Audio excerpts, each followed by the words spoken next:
Welcome, everybody, to Triple T Tag Team Talk. Yeah. It's the first episode that we're doing. This has been in the works for about a year. Just busy schedules, busy family life. We just haven't really had the time to do it until now. You might know us from this AFC South show on the Curtis Podcast Network. You'll see in the top right corner. This is a sister channel. It's brand spanking new, so welcome. Make sure you like, share, subscribe. I've been with this AFC South show for quite a while, so go over there, check it out, especially if you're a fan of football. Justin, to my right, has been on Unstabled for going on a year now and makes regular appearances on this AFC South show. And he's also Kingmaker_DFF. So if you're a fan of football and you need some fantasy help, he's your dude. Justin, how are you doing, brother? Oh man, I'm feeling pretty. I got a lot of emotions. So much is going on here. I don't know how to process. We got between Elimination Chamber and Raw. I don't know what to think, man. I'm stoked. Like there's so much good this weekend. Before I get into it, we were gonna have Curtis, Mr. Curtis of the Curtis Podcast Network on today. Unfortunately, he had some family shit came up. He is the final boss. Couldn't get him on. Make sure you call him boss. He loves it. Trust me.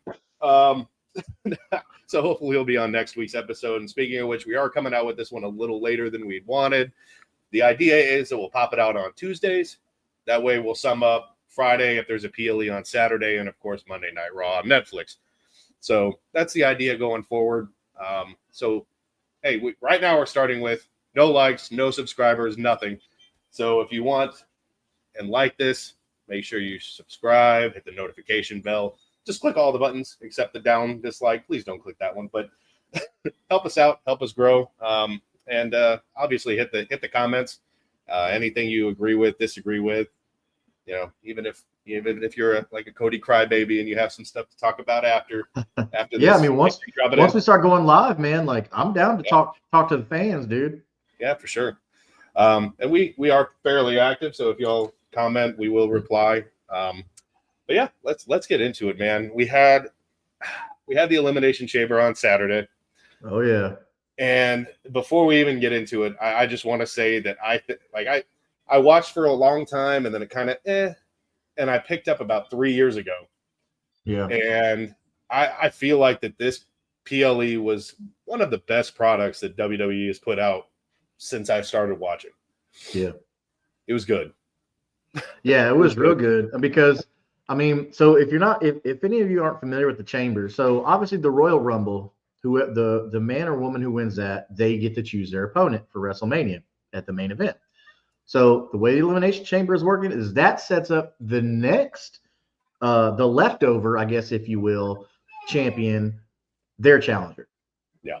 So this was good to be able to see, okay, now this finalizes who we're going to be able to see at WrestleMania, which are the big championship matches. Mm-hmm. I mean, and we already know that Jey Uso was going to go after Gunther's World Heavyweight. Yeet! Yeet. The Yeet Machine. And, oh, man, it's so funny when Cole does it. I'm just saying. Like, he's so awkward and uncoordinated. Oh, man. That's what makes it so great, is that he's super unathletic and he's awkward about it. But he's amazing. Yeah, he didn't have a whole lot under Vince McMahon's reign to just be himself and be the announcer that he was.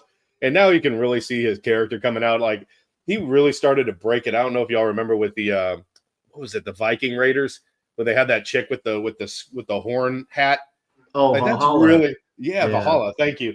And he's like, the episode where she put the horn hat on him is kind of where he just started to be like, you know what, I'm going to interact more and I'm going to have more fun with this. That was a good moment. That was funny. Yeah, I think that was a lot of Vince holding him back, like saying, "Oh no, the announcers need to be professional and this and that." And then now you have Pat McAfee, and that goes out the window because now you have one of the most fun characters on the internet. Like, you can't take it too seriously. It's wrestling. I mean, we know that what they do is real, like, and we fully understand that a lot of this is scripted, like they do. Like, it is entertainment. And we fully understand that. So anything we're like, we get it. Yes. Like we just want to be entertained. You're supposed to suspend reality, just like in any TV show. Because that's like you said, like a lot of people don't understand. It's just a TV show. Yeah. It's not supposed to be the NFL, the NBA, the MLB. It's not that. It's entertainment. It is a TV show, people. And that's what we like. Guys like us like to be able to sit down on Monday night, turn on Netflix, watch Raw, and just get lost in the creative, get lost in the stories. It's really except for they're not in front of a green screen. It's really no different than watching, Spider-Man, any Marvel movie. It's the same shit. It's just get away from the daily bullshit and watch something that's entertaining. But anybody who says that those are not real athletes, I dare you to say it to their face. Yeah, they are. They're athletic. You can tell me Brock Lesnar, the apex of our species, is not going to sit there and let you talk crap to him and say what he does is fake. Like, look, it's not fake. It's scripted, people. It is scripted. So it's scripted. And we get it. But so without further ado, let's just get right into the chamber, man. And it's always been, in my opinion, that the first match is always kind of the it's going to have some janky ending, it's whatever. But not in the Paul Levesque era. It was the women's, it was a women's elimination chamber, and it was solid. I mean, I think the storyline with Jade Cargill, we kind of knew, it was pretty obvious that it wasn't Liv Morgan, that it was either a combination of Bianca and Naomi or one of the two. We knew this. Of course, she stormed out, and she looked better. She looked a lot more natural than she had before. So it seems like her time away, spent a lot of time working on these moves, choreography, that kind of stuff. Yeah, she looked good.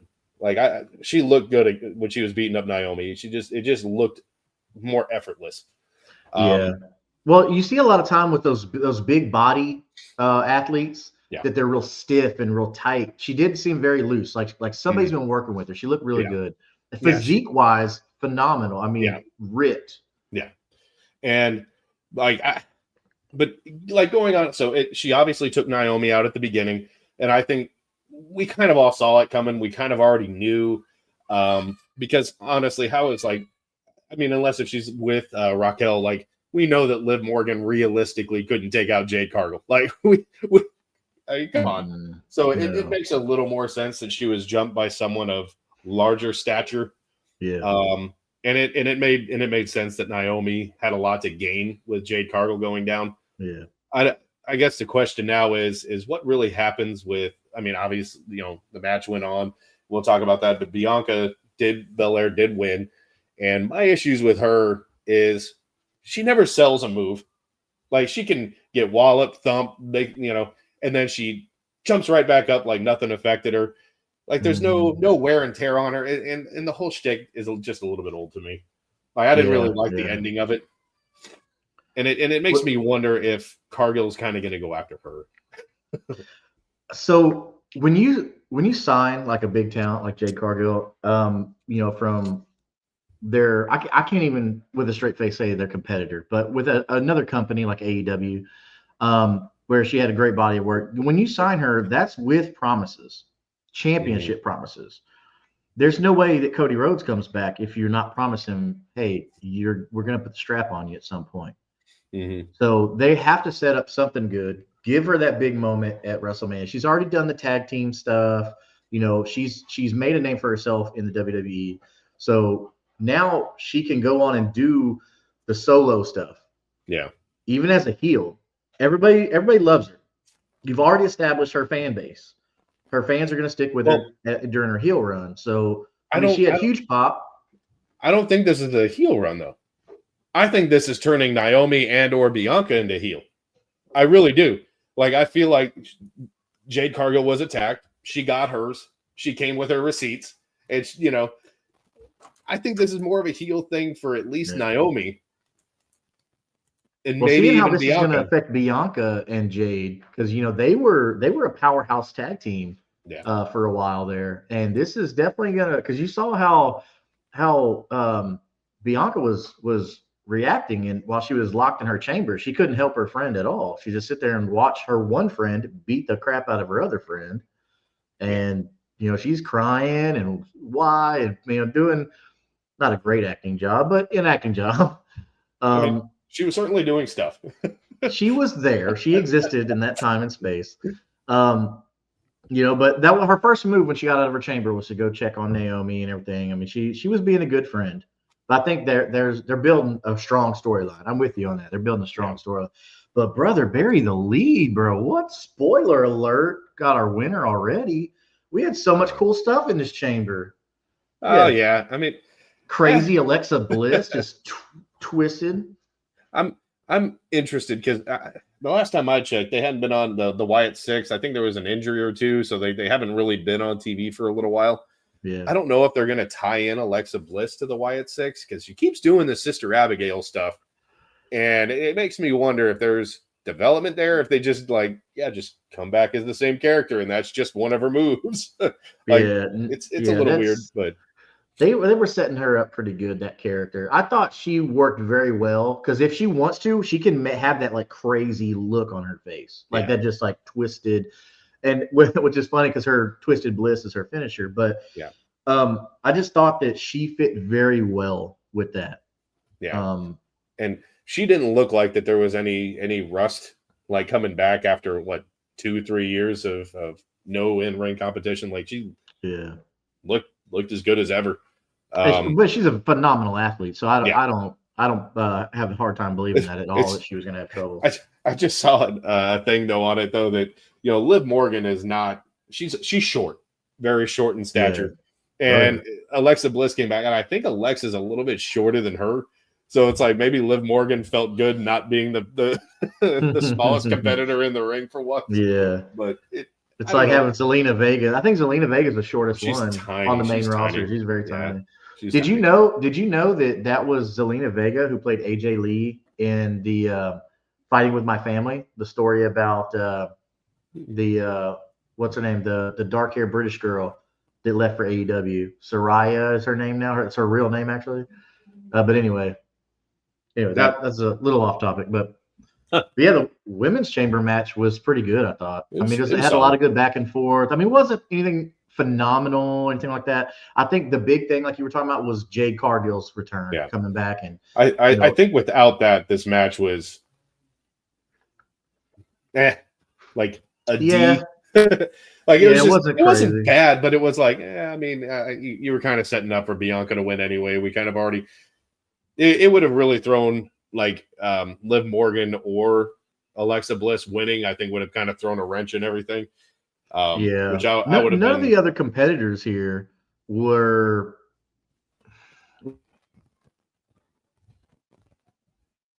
I think it just froze out.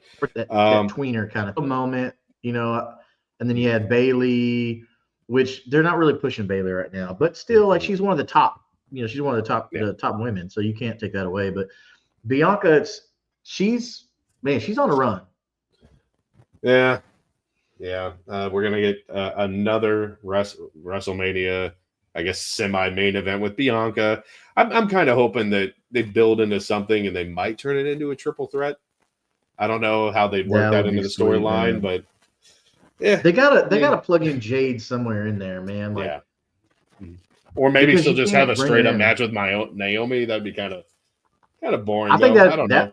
That would be good because you got to think the powerhouse. And Naomi's not weak or anything, but the powerhouse of Jade Cargill and the athleticism. Like Naomi's an athlete, bro. Like the stuff that she can do, I think that would be a good match. Yeah. They got to fill 2 nights now. They're not just doing a one-night WrestleMania anymore. So, but hell, even the chick from I think NXT looked really good. What's her name? Roxana Perez, I think is her name. Yeah. She looked good. Yeah, she looked good. She looked good. But yeah, overall, I mean, it was a solid match. Yeah, it wasn't great. Wasn't bad by any means. Liv Morgan, when she kept pushing Bianca into the fencing and then yanking her back by the hair, I'm like, oh my god, this is funny. I like that I don't know if that's the talent doing that or if that's the producers giving them the idea for that, but that's pretty heads up, man. Using that long ponytail to her disadvantage in this position. Well, and then she whipped the shit out of her stuff. Like, you Yeah. could hear the snap. I don't know if I don't know if it was intended to do that or whatever. But man, the That is snap a of that was, long that's a weapon, dude. dude. You could tell that she got split. Like it cut her. Like, oof. That was, you could hear the Yeah. snap of that hair. Yeah. Well, Oh, congratulations to Bianca Belair going to Yeah. WrestleMania, fighting for the title. So good job on you. And on the other end, and I want to mention this because the Royal Rumble, the women's, I know we're going back, another month or so, but I can't get behind Charlotte Flair. I can't get behind it. People are booing her and she's trying to embrace the heel side of it. And I'm like, we're not booing you because you're a heel or you're an effective heel. We're booing because you're getting crammed down our throat again. And you didn't really deserve the win at Royal Rumble. You didn't really Yeah. Like she's trying to embrace the heel. I'm like, we're not booing you like we do Dominic because he's a great heel who also puts in a lot of work. Like he's entertaining and great as a heel. Yeah. You get like she gets booed and it's like we're booing because we don't want to see you in a you didn't earn this WrestleMania. It's not you we're booing, it's the situation. Yeah. Because you can't boo Charlotte. I mean, I think she's the best of all time. Yeah. But I mean, that's an arguable statement. I get it. People have their favorites. Hey, but I guess that's another subject for another show, huh? Yeah. And who are your goats? Yeah, who are your goats? I can tell you who's not one of the goats and who probably could eat a goat. Nia Jax. I don't think she's ever really to her looked credit, good in the ring. She has dropped some weight, which she needed because that was her biggest knock. Yes, I get it, you're big, but she was not athletic and she was hurting people. And so good for her to slim down a little bit and be able to do more. Yes. It was hard to watch a Nia Jax match 2 years ago. Very hard. So she's gotten a little better on the mic. She's gotten better on the mic. But it's like they had so the next match was Stratus and Stratton versus Nia Jax and Candice LeRae. And this, to me, I think the Elimination Chamber could have done without. It seemed like they had a Hall of Famer, Trish Stratus, say, yeah, I'm available in Canada. It's my hometown. I'm available for this pay-per-view. And they're like, well, where the fuck are we going to put her in this PLE? Because even Stratton doesn't have that persona of, I'm going to treat Stratus as a legend. I'm going to team with her, and we're going to celebrate a win. Stratton is more likely to talk shit to Stratus. And the whole match was just it didn't really have any repercussion. It was just there. Any match involving Nia Jax, I'm just out on, just because you know what you're going to get. You're going to get clunky moves, and then it's not going to be entertaining. And she's just not athletic, and it sucks because you've got other athletes in it. Like Candice LeRae is a quality wrestler. Yeah. Quality wrestler. Maybe not the best entertainer and all that, but a quality wrestler. Say what you want about Stratton's, blasted makeup and fake this and fake that. But outside of that, she was a gymnast. She's very athletic. She's very athletic. Really good. Yeah. And then Trish is the yoga queen legend, Yeah, and But Trish is Trish. She's a legend. You don't have to. Anybody who knows wrestling, you don't have to explain who Trish is. She's proven herself. Right now, putting Trish and Tiffany together, you got okay, we got two blondes here. You got the hometown girl, and then Stratton, they're trying to put over. So put over big, and she's doing well. She got the strap on. So she's doing well with putting Trish with her. I think is more to get the fans behind her because if you're doing Trish in Toronto, they're going to be on that side. They're going to be rooting that side. So that naturally that's going to bring people to Stratton. True. And the match overall, I mean, there was a couple of moments, but for the most part, this was go grab your nachos, eat your bag of popcorn. Hopefully the pizza guy comes during the match. It's just, I think the biggest thing in this match that the only thing memorable was Trish doing her move Stratisfaction off the top rope this time. I think that was the biggest thing I remember about this. Stratton pinned Nia, but really all you're remembering is Stratisfaction off top rope. Yeah, for sure. But I think that's just for the fans. Toronto, I get it. Do your thing. I get it.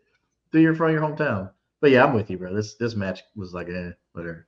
Just now the next match. Before we get into it, and I mean, I'm just gonna say Kevin Owens, Sami Zayn. In the build up to this, had gotten tired of these two. Like, I'm being honest. No, I'm with you, dude. Yeah. Like the shtick of Sami Zayn, I like Kevin Owens going back heel. Like, I feel like that fits him a lot better. Yeah. But Sami Zayn needs something else. I don't know what it is. Maybe it was Kevin Owens, because they had some good work going into this match. They know each other really well. They talked about it. Yeah, they talked about it tirelessly, that they came up in the business from the very beginning to now together. So they know each other really well. I'm sure outside of WWE, they're great friends. But man, like, if it weren't for some of the events that happened later in the pay-per-view, this might have been the match of the night. Like, it was a really good match. Yeah. Out of the ones that they've had, because you're right, they kind of killed us on that, man. Like, it's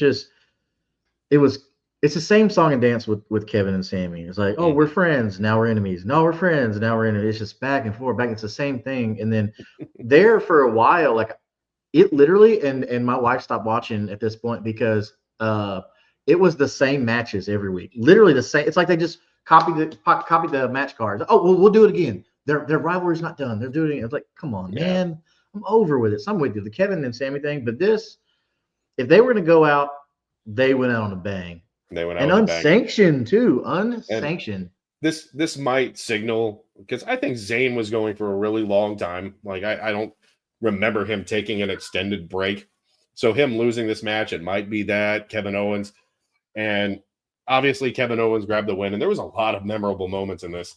Like Sami Zayn going through the double table. The shit went rolled out into the crowd. They got a barbed wire chair, which for some reason was under the ring. I don't know how those aren't under every ring. Like, how like, yeah, let me just hold on under my desk here. I've got my barbed wire chair. Like, it's just not one of those things that I have. Like, what is that doing there? But yeah, it's for our entertainment. And it was like, dude, when they had the two chairs together in the barbed wire chair and he bombed Kevin Owens through it, like, dude, it was like, there were some good moments in this match, and I'm like, man, they're really going at it. And these weren't things you could fake. These are things that really hurt. Yeah. But I'm with, like, something about Sami Zayn. Like, so the Kevin Owens thing, to touch on that, like his heel stuff, I think he's an amazing heel. Oh yeah. Because he doesn't have a baby face body.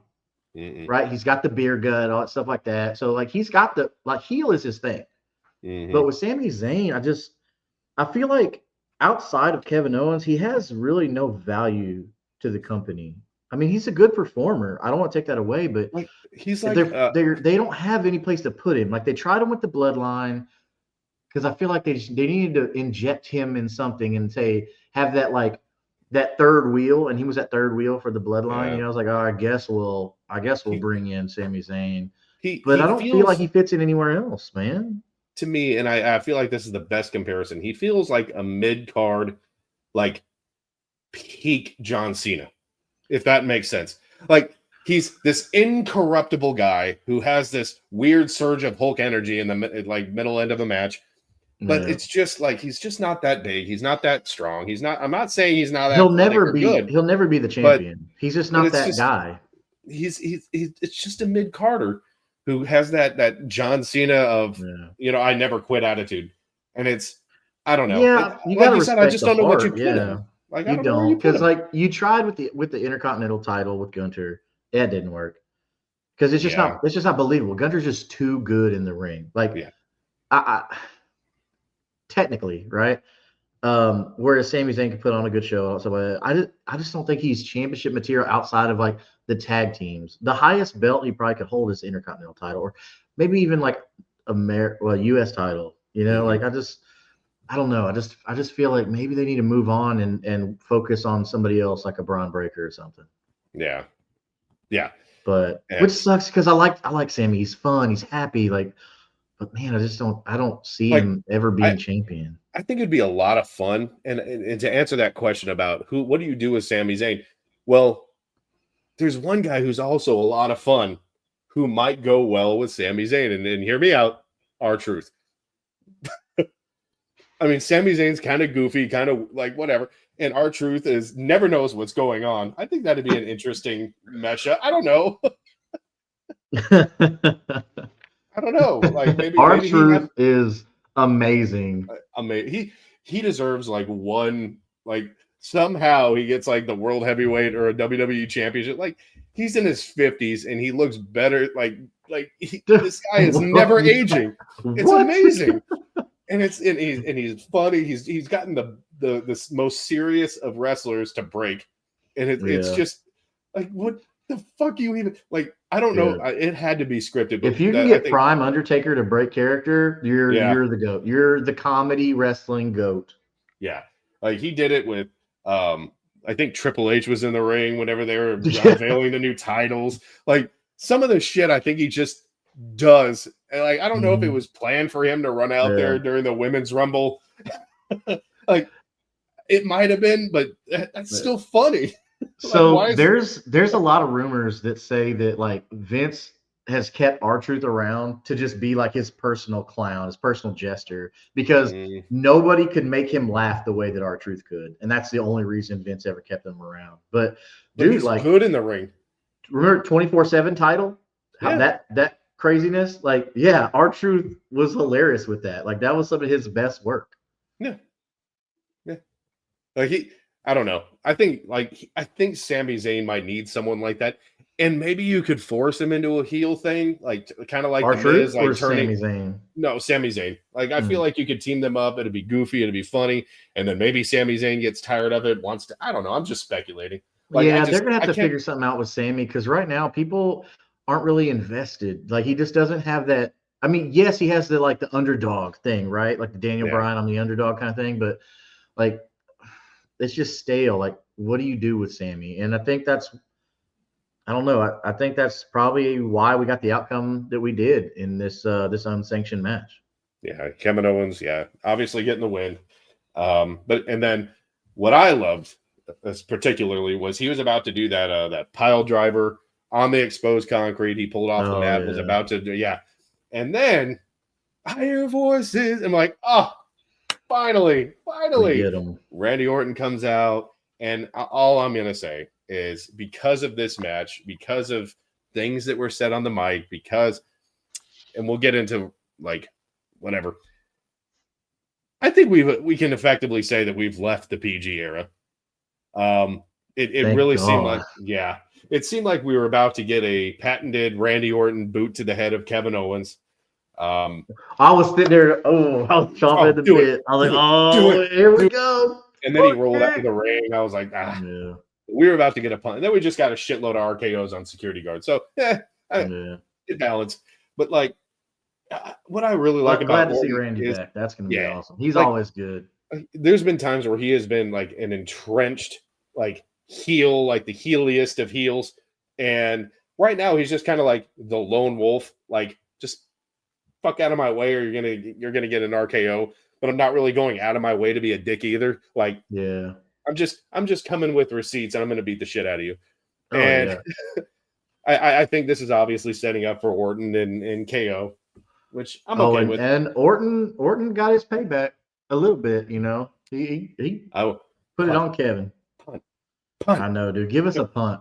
Maybe they're saving it for WrestleMania. Maybe they're saving it for WrestleMania. That's how it goes over. I mean, the pile driver was a banned move, and I know a while back they banned the punt. Yeah. They banned the curb stomp there for a while too, because it said curb stomp was. I mean, one, it's dangerous, right? But they brought it back. Yeah. So maybe the punt keeps coming back. Punt comes back. Because as soon as we saw it, we were like, punt him, do it. Oh, I wanted to see that with Pat McAfee sitting there. I'm like, rate that punt, Pat. Huh? So was that as good of a punt as yours, or is it? you know they're writing material on that as we speak. Like if he gets a punt off, what is McAfee going to say? Yes. Break it down for us. Oh, he could have hit a 60-yarder. You got the best punter of all time right there. You freaking ask him. But I think they won't miss that spot if it comes to it. I think Pat knows well enough. Hey, this is my time to shine. Yeah, it was a really good match.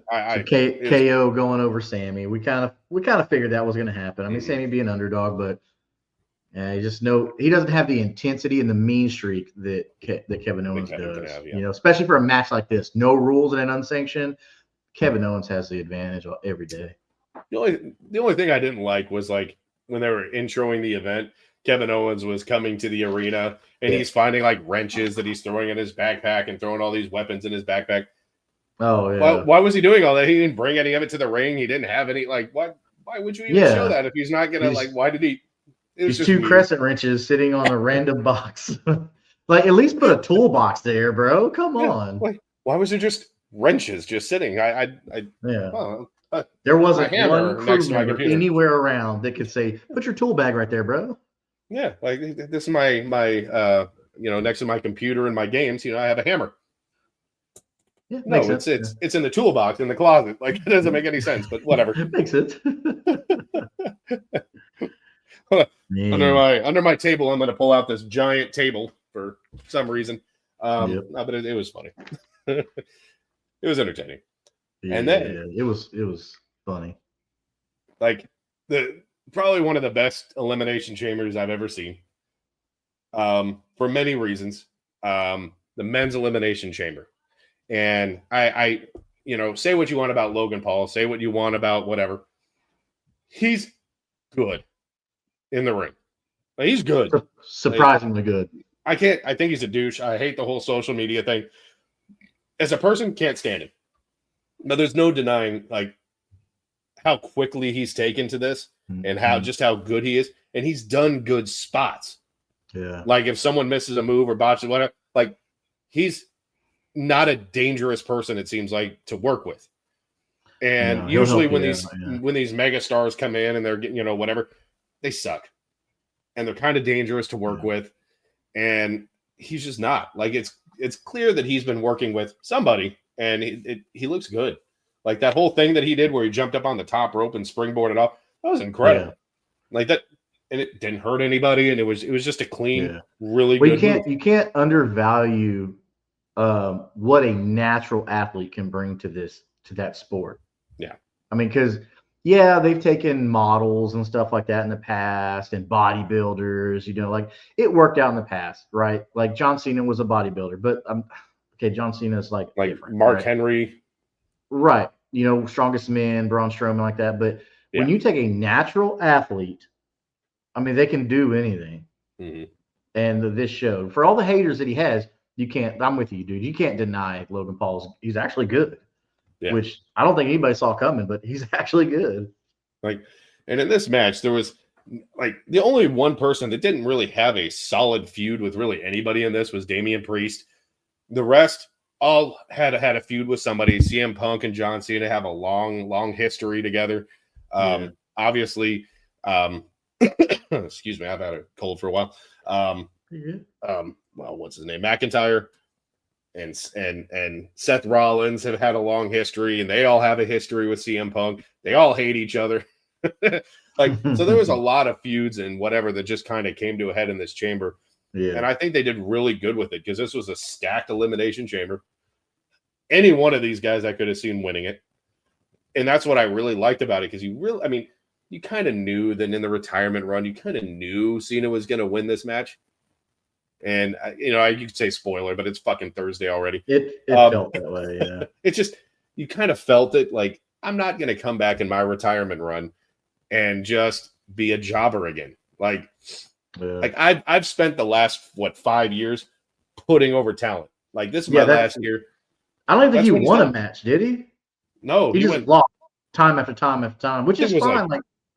I think it was 1,500 days or some shit without winning a match. He's doing what a lot of veterans won't do. They won't lose to put over future talent. Yeah, and that was the biggest. That was like the knock that they had on Cena, that he buries talent. He doesn't put any. He's killed whatever. I'm like, he's killed it. Like they went on to do nothing after they went to AEW. They went to these side and they just didn't do shit. Like it wasn't him that didn't. Like they were just not good. Yeah, but I could have seen any of these guys winning it. And Seth Rollins made a promise that no matter what happens, Punk isn't going to win this chamber. He's not going to get his WrestleMania moment. He's just not. Yeah. And I think the first elimination, it was Drew McIntyre, which you could say in most matches, that's an early elimination. But he rolled him up pretty quickly and got a surprise pin. But hey, pin's a pin. Pin's a pin. He was furious. I think it was Damian Priest that eliminated him, if I'm not mistaken. I want to say Logan Paul was next to go. So Logan Paul frog splashed Priest to get the pin. Yeah, right. And then after that, we had CM Punk pinned Logan Paul shortly after that. And then we had Rollins and Cena actually get into it. He put Cena through the pot, bro. Like broke the glass. Through the glass. Yeah. Yes, all that stuff.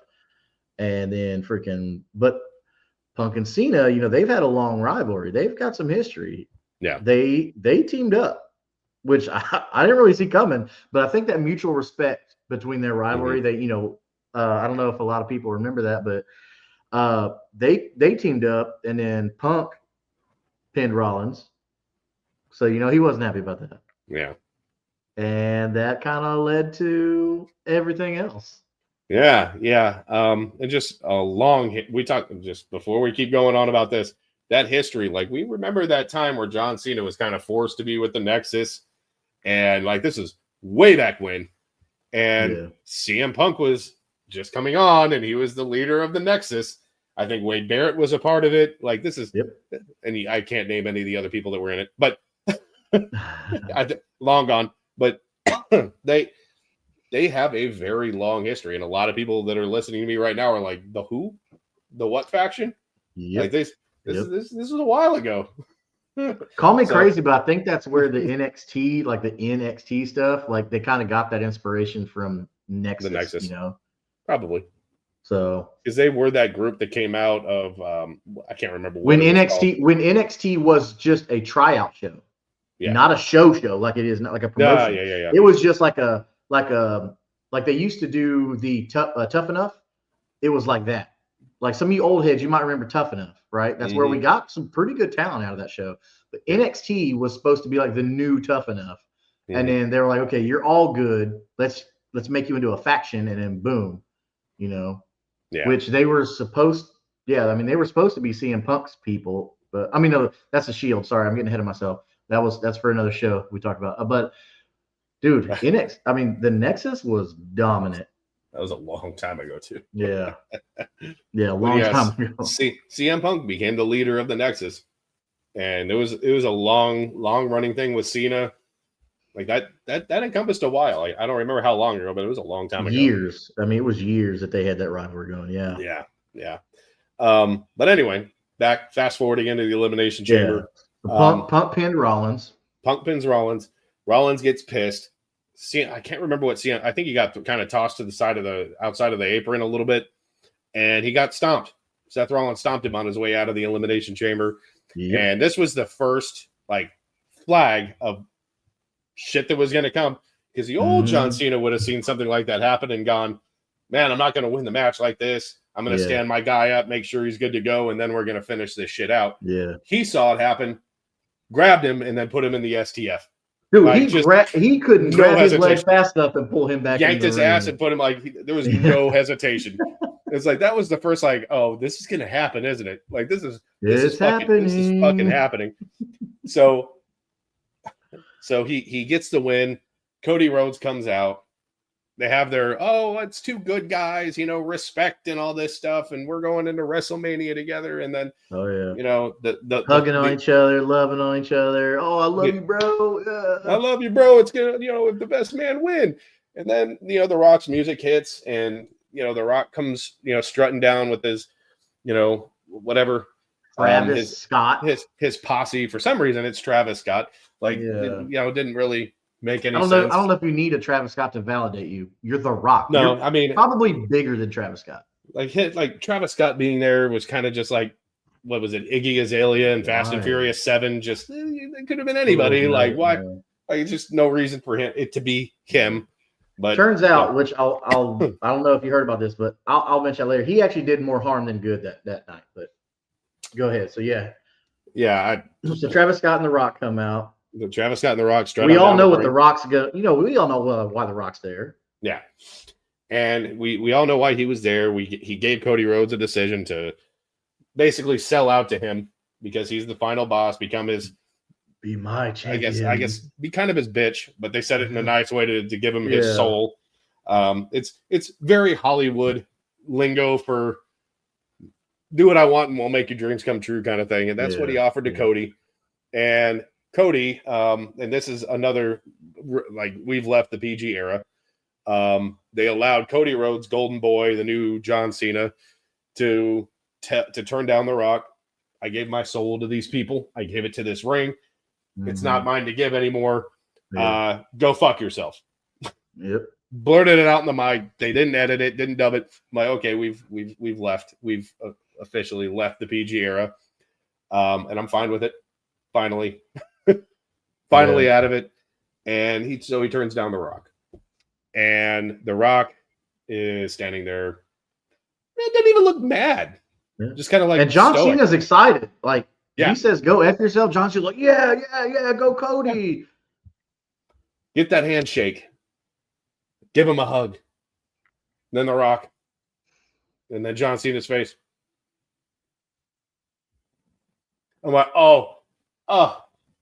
kicks him in the nuts. John Cena kicks low blows Cody Rhodes. And it was like, This is like, look, we know that there are kids. And, John Cena, basically just said, fuck them kids. Like make your own damn wish. He literally had kids crying that night. There's so many videos of kids crying. I hate John Cena. And all of us, us olders, 30s, whatever, we've waited. Look, we have waited. Yes. 20 goddamn years for this. It's about time. It is about time. Like Vince McMahon never would have done a heel turn. Never. Well, I mean, John Cena hasn't been around much. He was like the number one seller of goddamn wristbands, hats, shirts, Fruity Pebble stuff everywhere. And that's why he would never go heel. And I liked Cena then too. I thought he was entertaining. I thought his matches were fun. Like he and Edge, like back in it was entertaining shit. Great matches, yeah. Yeah. So I liked Cena then, but I always wanted to see what he could do as that heel. But it's like he had some great heels with him. Yeah. Obviously, he had a long-standing feud with Edge, long-standing feud with Orton. He didn't need to. There were already really good heels. He didn't need to go heel. He was a golden boy. Let him be. Now it's like Cody Rhodes doesn't have anybody. And that's the biggest struggle that he's had. Is he had Kevin Owens, who was not – he wasn't a heel at the time. He's not on the stardom level of Cody Rhodes right now. He needs somebody up there with him. He had – like obviously Roman Reigns, and that was obviously his best run was his fights with Roman Reigns, and then The Rock at WrestleMania. He had night 1 and night 2, but aside from that, like once Cody won the title, there was nothing. No. So him going into like if they didn't have Cena go heel, and they wanted him to get his 17th title, like if he didn't turn heel, it was just like, oh, we're just giving it to him because he's a legend. Now, at least now there's a story. You got The Rock setting it up. Yeah. Sold your soul. So now John Cena could become the corporate champion, which is ironic because we saw The Rock become the corporate champion at Survivor Series 1998 or somewhere around there. I'm getting it wrong. It's just kind of funny. We're seeing it full circle. Rock was a great guy and this and that. And now Cena's turn. But what's funny though, Cena was like the superhero to all those little kids, but that was so long ago. Now those little kids are 19 years old and they don't care about Cena nice guy. They were wanting like, okay, when are we going to get Cena bad guy? So now here you go. That generation, you got Cena bad guy. Yeah. And all of us, like you and I, we saw Cena the very first night come in and slap Kurt Angle. Ruthless Aggression era started that night. Like I watched that live. I remember watching that show live. And I'm like, who the hell's this kid? And come to find out, hey, he's one of the biggest in WWE history. Yeah, of all time. The doctor of thugonomics. So before we continue, I think John Cena this year is slated for a grand total of, I think it was like before the year started, they said like 36 shows is what he's like contracted to do. Yeah. I think that's what they said. I don't know if it was Triple H or whatever in like a press conference, but so he's been at Rumble, he's been at Chamber. We know he'll be at Mania, so that's 3. And then I think there's like 8 more PLEs in the year, maybe 9. I don't know exactly, but so we it's know not stopping at WrestleMania. So no. You're going to get a lot of John Cena this year, everybody. So I know that we've got until December because he won't be at the Rumble in January. So we know we have him through December.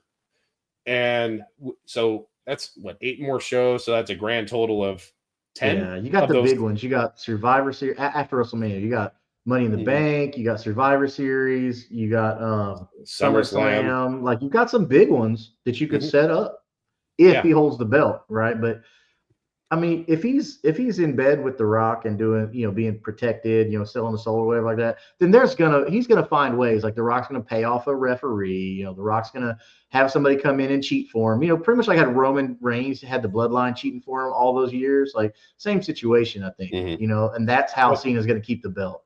Yeah, and the other thing, so I think that leaves about 26 shows. So there's going to be like 26 house shows that he's going to have to do because he's scheduled, like I said, for 36 in the year. So he's going to be around 52 quite weeks a bit in a year. So you're going to get a lot of John Cena this year. There's going to be Cena at some of these events. I think they're doing. I think right now he's like doing reshoots for a movie, and then beyond that, I think they said his schedule is clear. So perfect. He'll be around quite a bit, and I'm cool with it. I like that he gets to explore finally another side of his character. I'm 100% cool with it, and I don't think anybody's really upset about that, other than like the the hardcore Cena truthers. Like, no, he's a heel. He's a face. He's a face. Like, bro, look on his face, just soul gone, soulless, because The Rock owns it now. Yeah, and it's all the people that were like, yeah, Cena. They're in their 20s. I'm in my 30s. Like, we want heel Cena. Like, look, little kids. This is for us. This is for us. You have Cody Rhodes. You've got Sami Zayn. Like, this shit is for us. Yes. This isn't your fan service. This is my fan service. This is your fan service. Like, yeah, exactly. So this is gonna be fun, man. Like, to see how this unfolds with Cena. Like, 2 of the greatest to ever do it, Cena and The Rock, on the same side, both as heels. Like, especially with The Rock's connections, and I mean, so much connections where his daughter, who's going by the character named Ava in NXT, like, wasn't a great in-ring talent, is the NXT general manager. Like, because Daddy made it happen. Let's just be real about this. Daddy said, "Okay, I get it. My daughter needs work. Make her the general manager." Yeah. And now she's like the general manager of like Evolve or LFG, one of the other like upcoming things coming up. But I haven't watched them yet. But I know they got some legends in there. Like, they got Undertaker in there, Michelle McCool, also that. But anyways, my point is, like, The Rock can make things happen. Is my point. So the other thing is, I think Cody Rhodes has been going for like 3 or 4 years straight. Pretty much since his return, I don't think he's missed any time. Outside of like Dominic Mysterio, I think he's even like the most. Even with serious injuries, he hadn't missed time. Yeah, like, that's impressive. Yeah, like even with, like, I think Dominic Mysterio is the one that performed at the most events. I think like next to him was Cody Rhodes. I think this is break time for Cody Rhodes.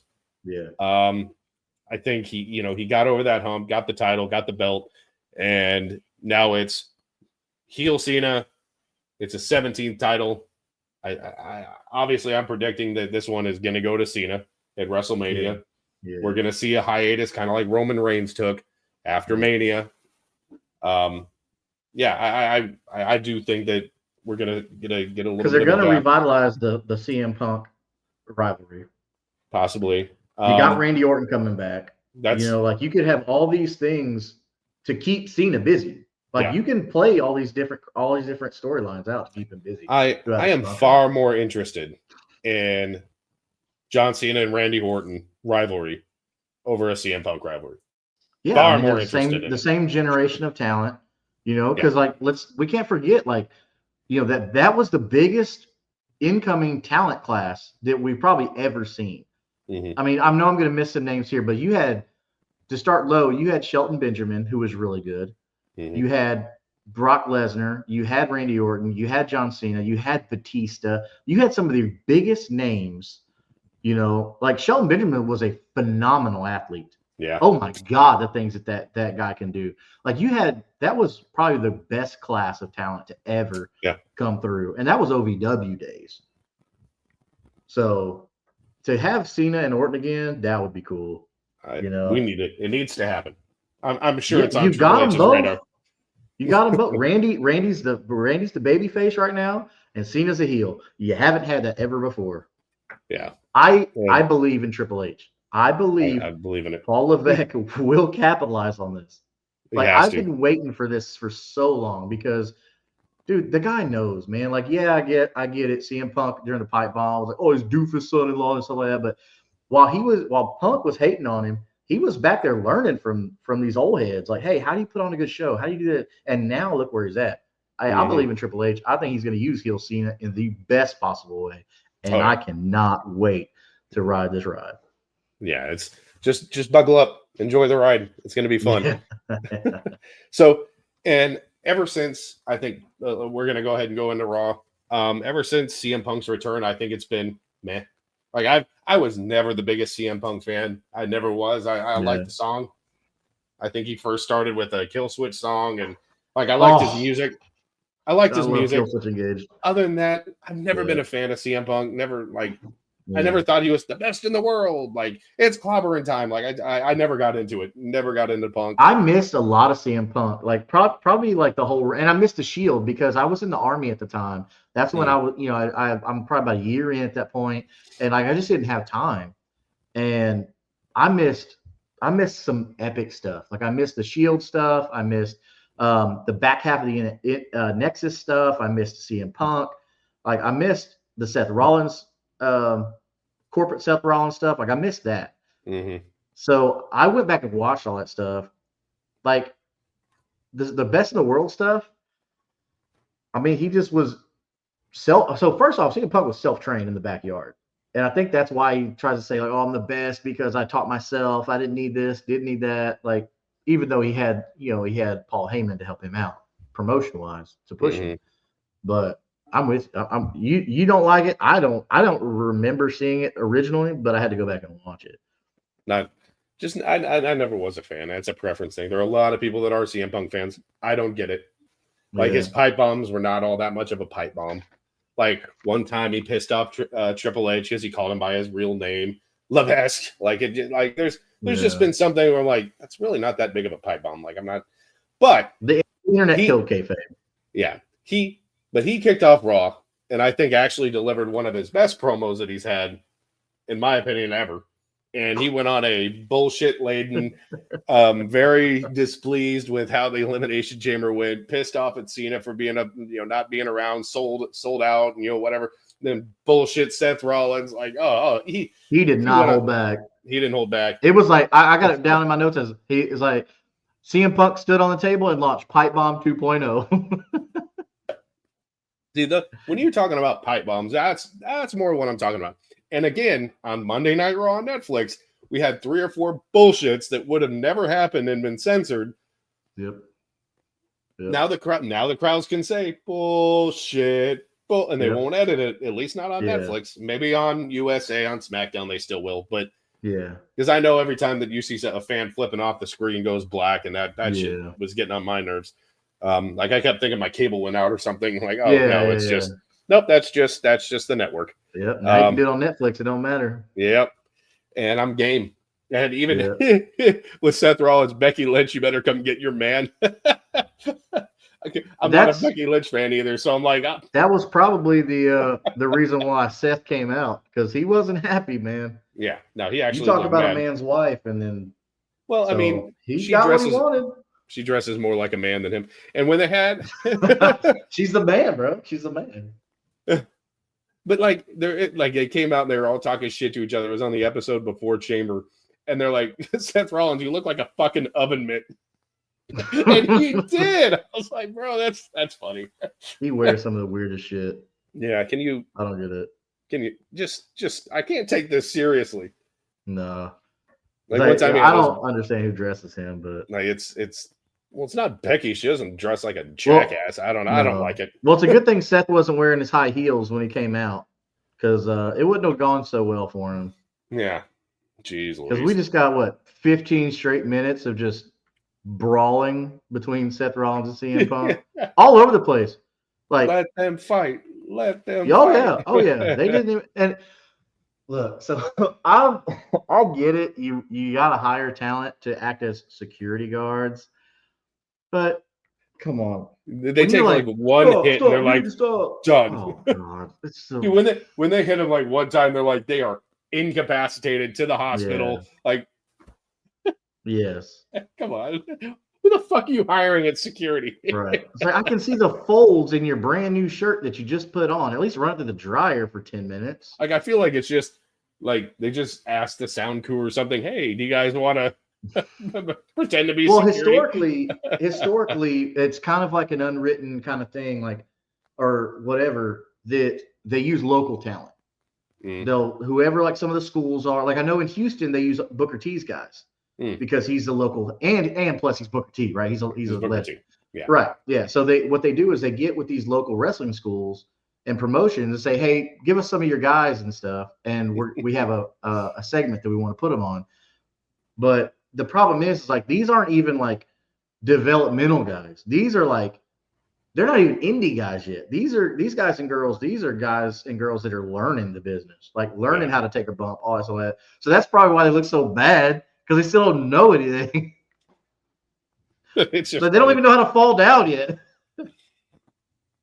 But no, it's always funny because like you had them, you had the producers out there, which the producers are former like wrestlers and athletes. Like you got Jason Jordan out there, who was a legit wrestling athlete, like legit in college and everything. Like, and you're to say like he's not gonna fight back. And he's just gonna stop it, guys, stop it. Like, come on, man. Like, come on, dude. They could be a little. All I'm saying is they could be a little more aggressive when they're trying to break up a fight. You know, you got 8 people, and somehow Seth Rollins still gets away, or CM Punk still gets away. You know, a little scurry on. Like either actually have like a realistic security, or just don't bother. Yeah. Well, the problem with real security is I think you're gonna get like Fat Al over there who just drank a Diet Coke and 4 Snickers. You know, that's the issue. At least with these guys, you get something of an athlete. You know. So, but yeah, that was eventful. You got like 15 minutes of straight fighting all the way around the arena. And then, like, finally, after all the fighting and the brawling with them two, you get into, I think, it was one of the surprise matches of the night. Actually, was Otis and Gunther. His one was actually pretty entertaining. It was random. I didn't understand it, but like, it worked. Like it was actually an entertaining match. Like it wasn't like. Which is a weird matchup because you got such a ring presence like Gunther, who's technically sound, does everything right, doesn't have any wasted movement, doesn't showboat or anything. And you got Otis, who is one of the funniest characters we have right now. Which it sucks for his old buddy when they were in his old tag team, and he just outshined him just because he's so goofy and the worm thing, and then doing like that just. He's just a funny character, man. And just to see the two polar opposites in the ring together, that actually made it so good to see just such polar opposites together. But, Otis isn't really on the level of Gunther right now. I mean, Gunther is the heavyweight champion right now. Yeah. You're not going to have him lose to Otis. And this match, it sparked, like, Jey Uso is very over. But his in-ring capabilities, I think, are very limited. And it makes me worry going into WrestleMania, like how much is Gunther going to have to carry this thing? Because you had that WrestleMania with Jimmy and Jey Uso, and really all they did was just keep super kicking each other. Like it was just it was easily it was easily the worst match of WrestleMania last year was Jimmy and Jey Uso. It's just kicks and spears. Like that's what we got. That's the arsenal. That's what it is. So it makes me wonder because Gunther is such like an in-ring technician. Like, it makes you wonder what he's going to have to do to carry Jey Uso, because I mean the crowd wants to see Jey Uso have a title, but I'm over here kind of like, he probably shouldn't have won the Rumble either. I don't see if they give Jey the strap, I think they're gonna give him that like the Rey Mysterio thing, you know? Like Rey was great, a great talent, don't get me wrong, but they would never put Rey over like a Brock Lesnar. Yeah. You know what I mean? Like, it's just something about this just doesn't seem right. Like Jey Uso right now, like super over, like you said, just doesn't have that championship, like heavyweight champion. Maybe IC, but heavyweight, maybe not right now, you know? I mean, you're going to have all the people, the ones that you like, he's going to have a huge pop if he wins the world. But then, like, a month into it, you're going to be like, all he does is super kick. He's going to have that exposure. Go watch the Young Bucks, bro. Like, if that's all you want is super kick parties, go watch the Young Bucks, and you'll never see real wrestling. You'll just see two people just in there kicking people. Yeah. Like, how pissed off you think Shawn? Like it's funny. Me and my wife were talking about this today at lunch. Like, when Shawn Michaels used to super kick you, the match was over. That was it. That was his finishing move, right? Yeah. Now, like, what the Young Bucks call it super kick parties, and they just like do nothing but super kicks. It's like, come on. No wonder nobody takes you seriously. Yeah, no wonder nobody takes you seriously.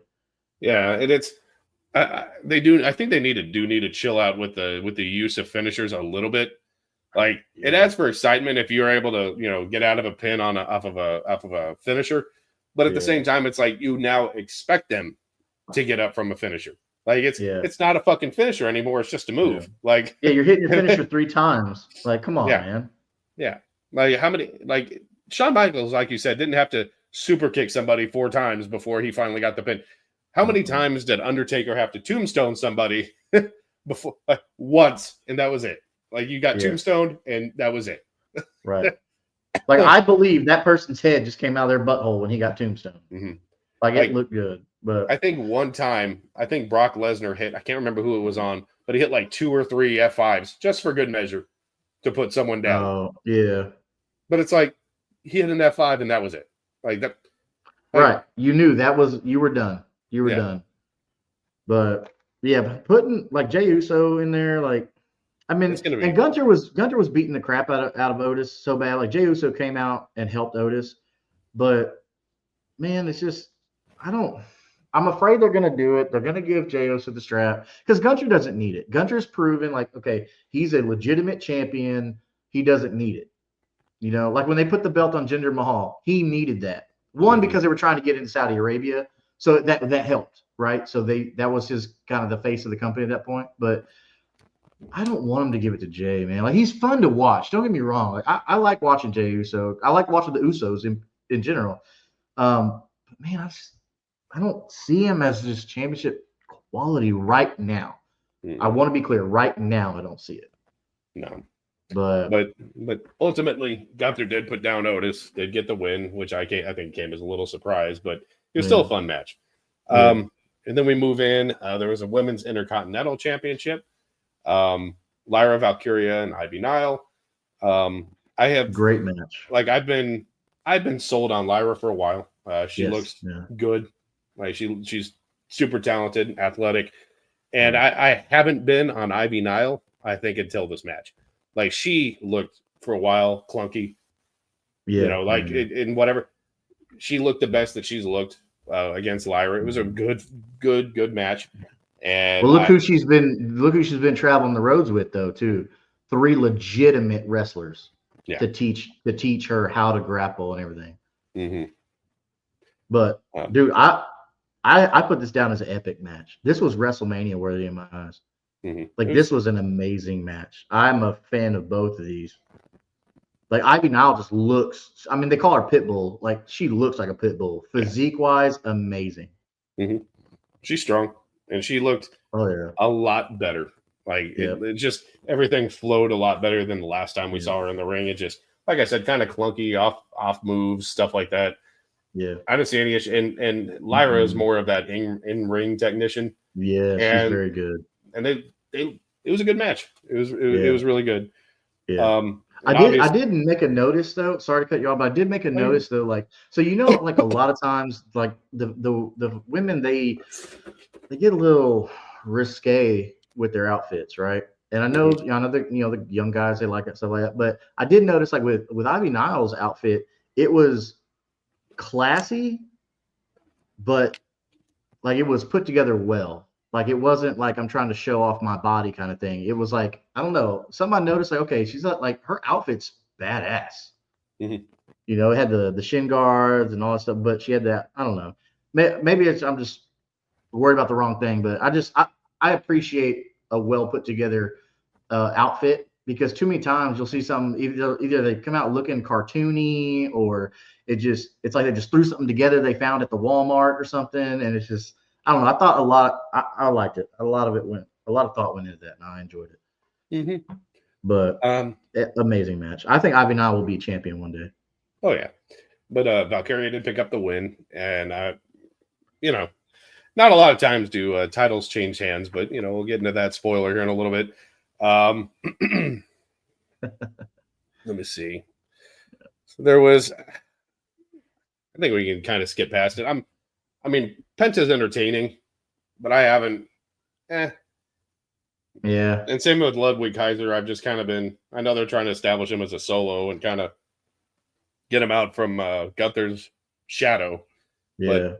But I don't think he's going to I don't be care about anything this. more than a U.S. champion at the most. I mean, he's a good wrestler, but he's small. I mean, the biggest thing he's got in his life right now is I think he's with Tiffany Stratton. Yeah, I think that's the biggest thing he's got going right now. But with Penta, I'm with you. Let's say okay. Penta's amazing. Let me say that. Penta's an amazing performer. But I think they're still trying to develop him, but I don't think putting him with Ludwig Kaiser is the answer. No. I don't think that helps Penta. I think it helps Ludwig more than it helps Penta. Yeah. So, because you should have Penta chasing IC, after Mania, or even leading up to Mania. I don't know. We'll see. We'll see what Trips wants to do. Yeah. But I'm with you. It was kind of whatever. Okay. And then the next one was the World Tag Team Championship with the War Raiders and the Creed Brothers, and this one was good. Yeah, it was good. We had a little bit of a promo with Chad Gable. He finally got to Mexico and got a box, so we don't really know what's going on with that storyline in the Creed Brothers. But I'm interested because I don't know, like it's funny. Like did you see trying to master the luchador? So I was confused. I was like, hold on, because looking at this mystery character he was talking to, I was like, hold on, I thought he went down to Mexico to learn the art of lucha libre. Mm-hmm. But then the guy he's talking to has got like that Fu Manchu long like like the Karate Kid, like acting like just some like Chinese sensei or something like that. And I'm like, hold on, wait, lucha libre? We're crossing countries here. Like, this is two different things. Yeah, that was weird to me. And it was like it was like the weird stuff you find at a Halloween store or something. But it's entertaining. Like I don't know. Yeah. The match itself was solid. Obviously the War Raiders did win against the Creed Brothers, but man, the Creed Brothers are just so good. Yeah, like these are two good tag teams. Yeah, like for how big the War Raiders are, they move like they're not big. Like it's wild. The big one, dude. What? That dude can do some crazy stuff. Like, didn't he do a cartwheel? Is that one of his things? He does a cartwheel. Yeah. Yeah. Big guys shouldn't be able to do that. And the Creed Brothers, same thing. Like that dude can jump to the top rope flat. Like they're both very good tag teams. And I would have been okay with however way this match went. But the War Raiders got the win. I don't know exactly what they're building up to. I don't see the War Raiders being like the top tier tag team of all time kind of thing. But because I can see that a little more with the Creed Brothers if they can do something a little more with their characters. But yeah, I mean, so far I think they've been pretty impressive. I'd like to see the War Raiders because the War Raiders are so powerful and dominant. There's another tag team out there that's just not getting pushed the way they need to, and that's AOP, the Authors of Pain. I haven't even seen them. They are so they were with I guess Karrion Kross now. I'm gonna call him Killer Kross. I'm sorry. I guess they were with him, but I would like to see those two tag teams go at it, like just a bunch of beef in the ring, going at it, and just beating the crap out of each other, and last man standing. I think with Karrion Kross, I know Karrion Kross is still there, but I think I can't remember his name. He was like the manager. I think he was released from his contract. Oh, and I haven't seen the dudes from AOP. I can't recall if they were also released from their contract. So I don't know if he was cool. He's got that demonic look to him, like just like he is destined to be the manager of AOP. But I don't know. You put AOP with Kross, man, and that looks good. That faction, that stable right there, looks good to me because you've got the valet Scarlett Bordeaux, we haven't had a valet like her in a long time. Like her and Kross and that whole faction are being very underutilized. I'm hoping that Triple H can do something with that because he's from that era of the big bodies. Mm-hmm. So maybe he could be because Killer Kross is a big dude. Like there for a while, he was pretty jacked, Yeah. But I'm a fan of bald Killer Kross. Yeah. This long hair stuff looks weird. So we get into next kind of promo where the Judgment Day targeted Braun Breaker. I don't know how smart this is. It didn't go well for the Judgment Day. Don't poke the bear. Yeah, they poked the bear, and the bear. I love Braun Breaker. Yeah, this segment didn't go well for the Judgment Day, and it wound up with Carlito getting absolutely pancaked. You talk about freak athletes. This is one right here. This is like another Brock Lesnar, bro. But it shouldn't surprise anybody that they know his family's lineage. I mean, the kid's a Steiner. I mean, come on. look who his dad and his uncle are. Freaking Scott Steiner and Rick Steiner, Steiner brothers. Big Papa Poop is his uncle. Come on, man. So he worked out growing up. Plus he played college football. I think in the NFL for, I don't know, maybe an offseason or something. Yeah. I'm not gonna look it up. I'm not that invested in it, but dude, I'm a fan of Braun Breaker. I'm glad he got over the whole tie-dye NXT 2.0 Braun Breaker. That was but I'm a fan. Like this dude's gonna be world champion one day. Oh yeah, for sure. That whole segment didn't go well. Braun got the spear off, and I do like that they're setting up for Finn Balor versus Braun Breaker. Finn Balor is very good in the ring, and I think this is Braun Breaker will probably win.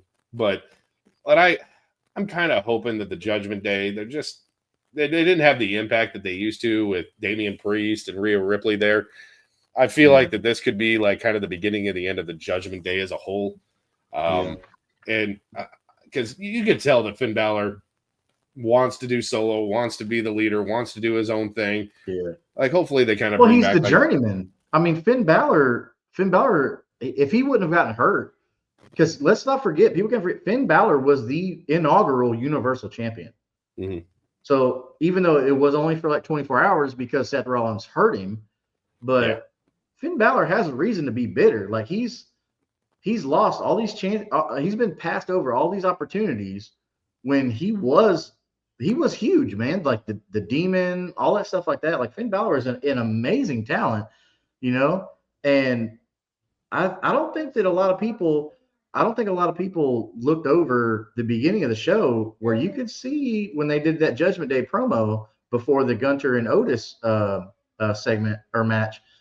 You could see where Finn was just kind of over there in the corner, just like this while everybody's talking, and then they're like, Finn. He's like, what? Like he's just something. They're building something there. They're building, and I'm excited to see that because I like Finn Balor. I'm a fan. Yeah. Hopefully it brings back that Demon Finn Balor. That'd be I like that. The whole, I like that. I like Finn Balor. Yeah. But yeah, Breaker got the best of it. And then we get into, match of the night. Rhea Ripley, Io Sky. I'm not love Rhea Ripley. And Io Sky like since Mae Young Classic. Yeah. Io Sky to me is probably one of the, but like in the women's division, one of the most athletically gifted and in ring, whatever. Like they both have a case to be the champ. And I don't like that they've changed Rhea Ripley's persona so much. Like the real Ripley that we know would never have just gotten like distracted by Bianca Belair being out there. Like the fact that she did that, it's just why? Like it didn't make sense. I don't know. Like she was getting fucked up. She was getting fucked over by the Judgment Day all the time, and then all of a sudden, like she's the one screwing herself over. Like it's just I don't know why. Like they kind of do these persona changes. Like she's not a face. She's not a like that's just not who she is. She's over already as a heel. Like just have her continue being the bad bitch and running the division. It worked. It worked for lots of stars. I mean, Edge, he was a heel, but he was so over. Yeah. Stone Cold was a heel, but he was so over. I mean, it doesn't. Once you get to a certain point, the fans aren't going to turn on you, no matter what you do. You know, like it's different for guys and girls that they're not as established. But so I had this conversation with someone about Rhea dropping to Io. The belt doesn't further Rhea Ripley anymore. She doesn't need the belt, is what I'm saying, to be over. So her losing the belt doesn't hurt her at all. Io, they need to put the belt on her to push her because she kind of peaked without any kind of gold around her waist. So I'm not upset, but I am because I know it's a scripted show, but you still have to have that believability. You know, like you can't have Rey Mysterio beating Brock Lesnar. That would never happen in any lifetime, anything. It won't happen. Io Sky realistically could not beat Rhea Ripley in a real fight. Like, I'm sorry, it just can't. But it's a scripted show. Io needs the belt, Rhea doesn't, and I get it. The decision makes sense from a business point. You're trying to push this star. This star is already there. You know, help push Io. So good for Rhea for doing that to help Io. But now we get Io versus Bianca because now Io is the champion. So Io, Bianca, WrestleMania, and that's what we got to look forward to. Massive pop for Rhea, even though like when she came out, like Io didn't really get a big pop. Rhea, oh my gosh, she's so over right now. Even when she was in the Judgment, she was bigger than Judgment Day. Yeah, and I think that's why they saw like, okay, we have to get her out of here because we don't. She stand alone by herself. So it was a great match, though. I'm with you, dude. Like it was awesome. It was awesome. Sure. Even though she lost, even though my favorite lost, it was still a great match. But yeah, I think this is a good place to wrap. I got to be up early. It's about almost pushing 10:30. I think it's a good point to wrap. We're about an hour, 18 minutes in. So yeah, if you're still here, like, share, subscribe, drop in the comments. Hey, real quick, we're going to be talking about Seth and CM Punk next week on Raw on Netflix in a steel cage at Madison Square Garden. For sure. Absolutely. So we'll be probably dropping another. Yes, sir. We're going to be dropping that episode Tuesday. So make sure you come back, check it out, like, share, subscribe, hit that notification bell so you don't miss it, and jump in the comments, get in the discussion. Let us know what you think, disagree, agree. Let us know. We'd like to hear from you and help us grow. First episode. Let's get those likes. Let's get those comments. Let's get those tag team talk, up. Baby. Tag team talk, the Triple T. Yep. Me and my tag team partner, Jeff. Yes, sir. So we'll see y'all next week. Hope you all enjoyed. We'll see y'all then. Y'all be good people.